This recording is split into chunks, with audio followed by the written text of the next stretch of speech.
Halo anak-anak kelas 9, kita berjumpa lagi di materi kekongruenan dan kesebangunan. Kita bahas kekongruenan dua bangun datar ya. Oke, nah di sini apa sih dua bangun datar yang kongruen itu? Untuk mencari tahu jawabannya, perhatikan penjelasan berikut ini.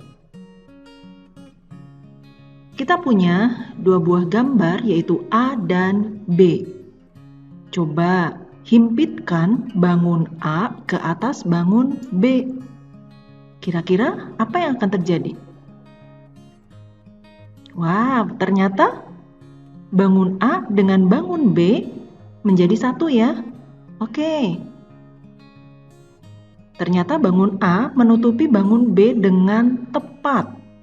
Nah, kira-kira apa yang dapat disimpulkan dari ilustrasi di atas? Nah, sekarang perhatikan. Di sini ada dua segitiga dan dua trapesium. Di sini segitiga ABC dan segitiga QPR. Dua bangun datar yang sebangun. Dua segitiga ini sebangun, tetapi dia tidak kongruen.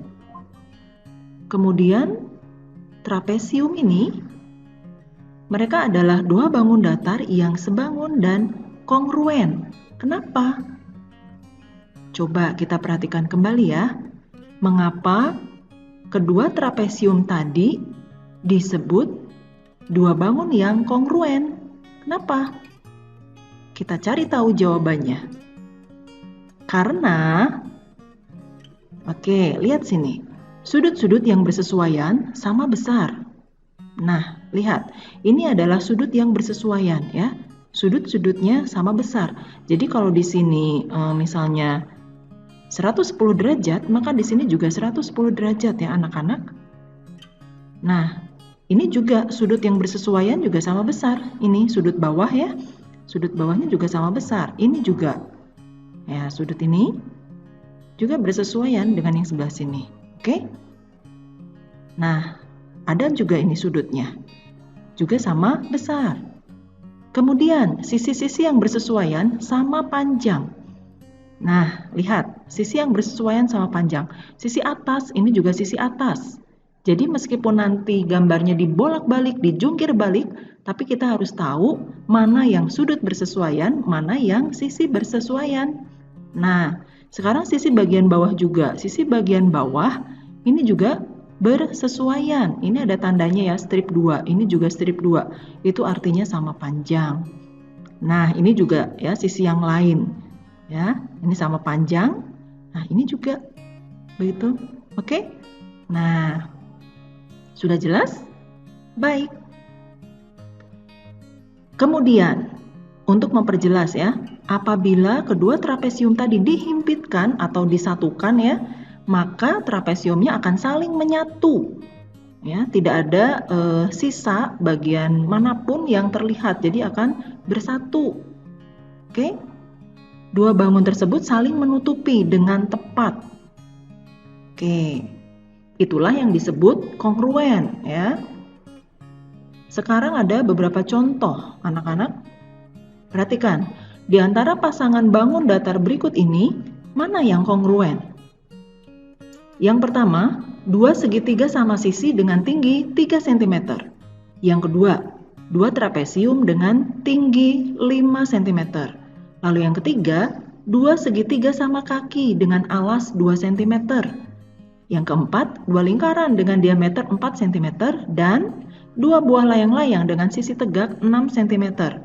Nah, dari 5 contoh bangun datar berikut, kira-kira mana yang kongruen? Apakah A, B, C, D, E? Silahkan pikirkan. Bagaimana, udah ketemu? Samakan dengan jawaban berikut ini ya. Sudah siap? Oke. Nah, jawabannya adalah A dan D. Dua segitiga sama sisi dan dua lingkaran. Kenapa mereka yang kongruen? Kita lihat penjelasannya. Nah, ya.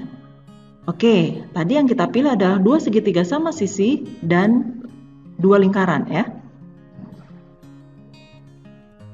Dua segitiga sama sisi dengan tinggi 3 cm adalah pasangan bangun yang kongruen. Dua lingkaran dengan diameter 4 cm adalah pasangan bangun yang kongruen.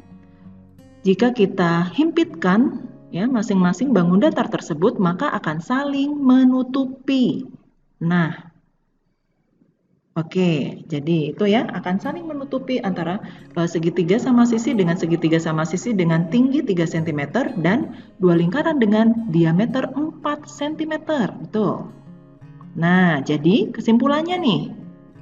Dua bangun datar akan dikatakan kongruen jika dan hanya jika yang pertama, sisi-sisi yang bersesuaian sama panjang dan sudut-sudut yang bersesuaian sama besar. Artinya, ya, kongruen itu dilihat dari segi bentuknya harus sama. Kalau segitiga berarti segitiga, lingkaran, lingkaran. Dan setiap ukurannya harus sama panjang dan sama besar. Oke? Terima kasih anak-anak. Bye.